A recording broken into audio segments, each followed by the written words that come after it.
Am I wrong for refusing to speak to my wife and cutting all communication with her after she failed to disclose the fact that she had her tubes tied before we met and then tricked me into thinking that we were trying for a baby when that was obviously never going to happen? I, 34 male, have been married to my wife, 32 female, for a year and a half.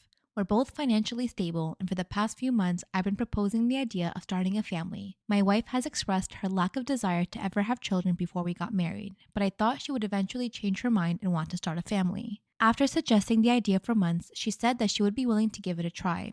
We've been trying for a while with no results. At some point, I suggested seeing someone to figure out what was going on. My wife refused. The issue continued. A few days ago, I made the suggestion again that we should talk to a doctor. At this point, my wife broke down and told me that she had her tubes tied before we met because she's known that she never wanted to be a mother from a very early age. She said the process was long and difficult as nobody wanted to perform it until she found a doctor who was willing to perform the surgery when she was in her late 20s. She said that she felt awful and didn't know how to tell me when she knew that I've been excited to start a family. I'm honestly shocked and not sure how to process this information. I knew she wasn't too keen on having kids, but I don't get why she didn't tell me about something so major like being sterile earlier before we ever got married. I feel tricked and cheated, and if I knew earlier, I would have honestly had second thoughts about marriage because starting a family is something that I've always wanted and still do. The night she told me, I packed my things and have been staying at a friend's place and avoiding her calls and text. Her sister called to let me know that it's unfair to leave her hanging and that I should talk to her to sort things out and that she's been worried sick about the future of the relationship.